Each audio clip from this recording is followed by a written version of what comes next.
اچھا ہارون بھائی، بہرور نگر سے ہمیں جوائن کیا ہے آپ کے دوست عمران خان صاحب نے بھی. جناب کیسا ہارون، کیا حال ہے؟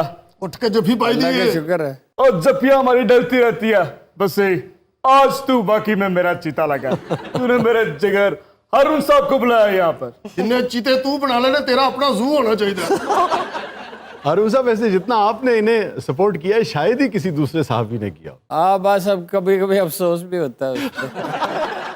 تن کیا سی نا اگلی باری ملو تو میرے انجی ہوں ہے.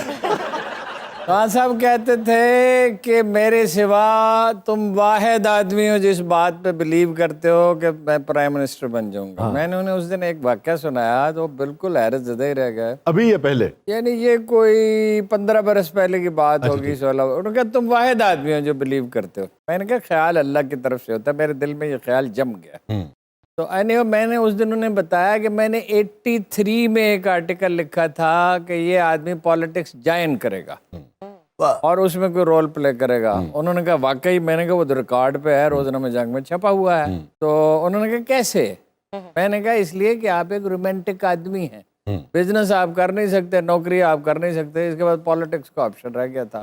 تو میرا خیال تھا کہ ایسا ہو جائے گا. چنانچہ میں نے انہیں موصوف کو 96 سے سپورٹ کرنا شروع کیا. رومانٹک تو وسیع شاہ صاحب بھی نے بھی وزیر اعظم بنے گے.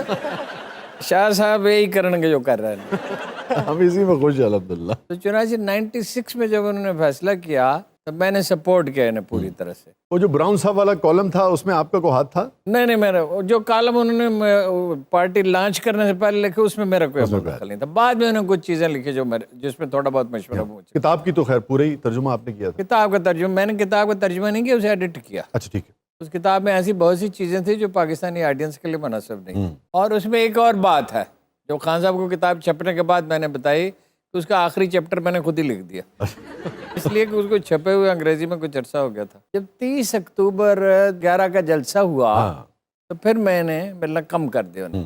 پھر وہ کہتے تھے، اصرار کرتے. میں نے کہا تمہارا کام بن گیا. ویسے آپ نے یہ بڑا کمال کا تعلق رکھا ہے. 1 دہائی سے زیادہ آپ ان کے حق میں لکھتے رہے. جب کوئی نہیں لکھتا تھا، جب کوئی نہیں لکھتا تھا آپ مستقل لکھتے تھے. یہ کپتان کا لقب یا نام جو ہے یہ بھی آپ ہی کا دیا ہوا ہے. میرا کپتان ایکسرسائز کر رہا ہے، میرا کپتان، سارا یہ جو تھا. اور اس کے بعد پھر آپ نے ایک ڈسٹنس جو ہے وہ اختیار کیا. اچھا ڈسٹنس اختیار کرنے کے بعد ہم یہ دیکھتے ہیں کہ آپ ٹاکسک نہیں ہوئے ان کی طرف. آپ نے اس طرح سے تنقید نہیں کی جس طرح سے انہیں چھوڑنے والوں نے کی. یہ کیسے آپ نے؟ ڈسٹینس ادو آیا جدو وہ کپتان ہو گیا. وہ دیکھیے نا، وہ خورشید رضوی کا شعر ہے کہ کب نکلتا ہے کوئی دل میں اتر جانے کے بعد اس گلی کی دوسری جانب کوئی رستہ نہیں. تو دوستوں کے ساتھ یہ نہیں ہے آپ کا. نمبر 1. نمبر 2، حکومت میں آنے کے معاشرے کا عمومی رویہ ہے نہیں ہارون صاحب. عمومی رویہ نہیں. دوسری بات یہ ہے کہ انہوں نے آنے کے بعد اس میں غلطیاں تو بہت کی. عثمان بزدار جیسی غلطی کی. وہ تو مانتے ہی نہیں. وہ نہیں وہ تو کہتے میرا تورا امتیاز ہی عثمان بزدار ہے. میرے سامنے تو مانتے. آپ کے سامنے مانتے ہیں؟ میرے سامنے. اچھا تسی کر لے وہ بس یہ کہتے ہیں کہ یار چھوڑ دے. اصل میں بزدار میرا وسیم اکرم پلس تھا، لیکن اس کی بال سوئنگ ہونا بند ہو گئی تھی. 3 سال میں ان سے نہیں ملا. جب وہ اقتدار میں آ گئے تو وہ میسج بھیجتے رہے مگر میں ان سے ملا نہیں. اس کی ایک وجہ تھی، ویسے بھی حکمرانوں سے مل کے کیا کرنا. تو وہ اپنا 3 سال کے بعد انہوں نے کہا، ان کے ملٹری سیکٹری جو میرے ذاتی دوست تھے، ملٹری سیکٹری ہونے کی وجہ سے نہیں، ویسے میرے دوست چلے آتے تھے. وہ تو انہوں نے کہا اب تو جا رہا ہے، اب تو مل لو. میں گاڑی پہ بیٹھا، کچھ کہے بتائے بغیر چلا گیا وہاں. اور وہ جب انہیں پتہ چلوں گا چاؤ تو ایز آئی انٹرڈ ان تو اس نے کہا تمہیں مجھے اتنا غصہ کیوں تھا مجھ پر، کس بات کا غصہ تھا؟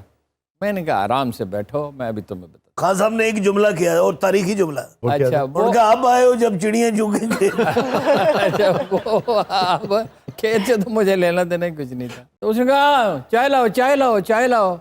میں نے کہا حد ہو گئی، آپ تو یہ بھی بھول گئے کہ میں چائے ہی نہیں پیتا. میں نے کہا دودھ منگواؤ، شہد منگواؤ، پھر میں تمہیں بتاتا ہوں. تنہائی میں نے تم کہتا تھا لوگوں کے سامنے، لوگوں کے لیڈر ہیں تو ظاہر خان صاحب ہی کہتا تھا. اچھا کس بات کا غصہ تھا؟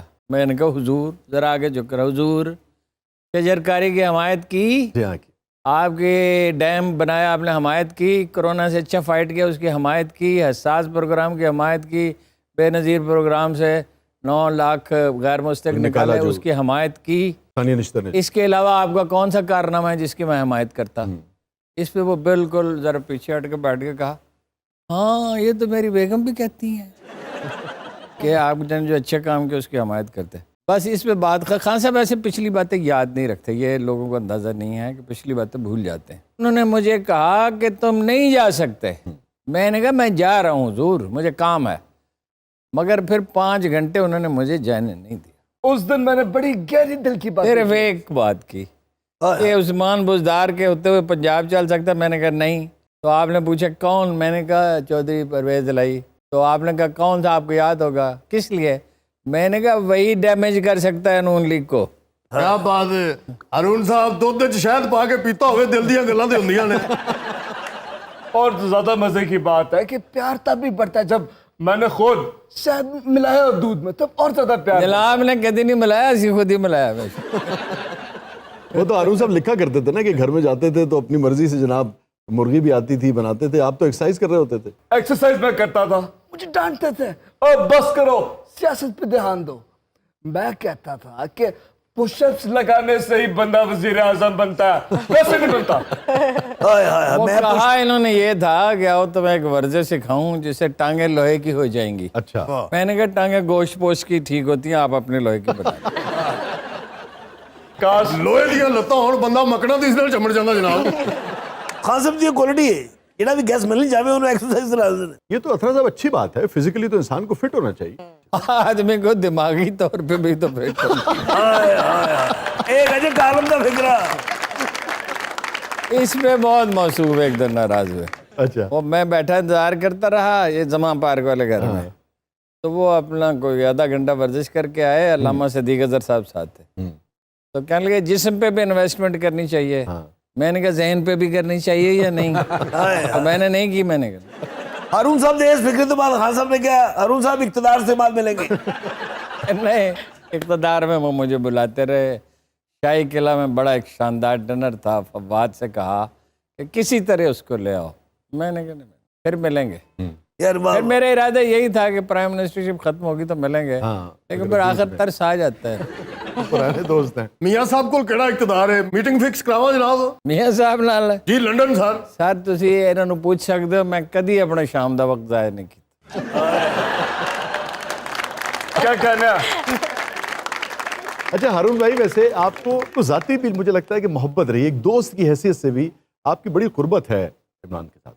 I had a liking. دیکھیے وہ جناب علی کرم اللہ وجہ سے پوچھا جناب عمر فاروق اعظم نے, اس کی کیا وجہ ہے کہ کچھ لوگ اچھے ہوتے ہیں مگر اچھے لگتے نہیں, اور کچھ لوگ اچھے نہیں ہوتے مگر پھر بھی دل ان کی طرف لپکتا ہے, اس کی کیا وجہ ہے؟ آپ نے کبھی ان سے پوچھا تھا یعنی جناب رسالت نے؟ تو انہوں نے کہا میں نے پوچھا تھا. تو آپ نے فرمایا کہ روز ازل جو لوگ اکٹھے تھے جی ہاں روح ہے, تو وہ اور اس دنیا میں بھی ایک دوسرے کی طرف مائل ہوتے ہیں. یہ ایک ذرا پیچیدہ موضوع ہے, اس وقت نہیں بات ہو سکتی. مجھے ایک شعر یاد آ گیا. اسما کو اسما سے نسبت ہوتی ہے. آپ لطف لیں گے اس کا. کون کہتا ہے ملاقات میری آج کی ہے, کون کہتا ہے ملاقات میری آج کی ہے, تو میری روح کے اندر ہے کئی صدیوں سے. یہ واقعہ بھی یہی ہے. یعنی روحیں جو ہیں 50,000 برس پہلے کائنات بننے سے پہلے تخلیق کی گئیں.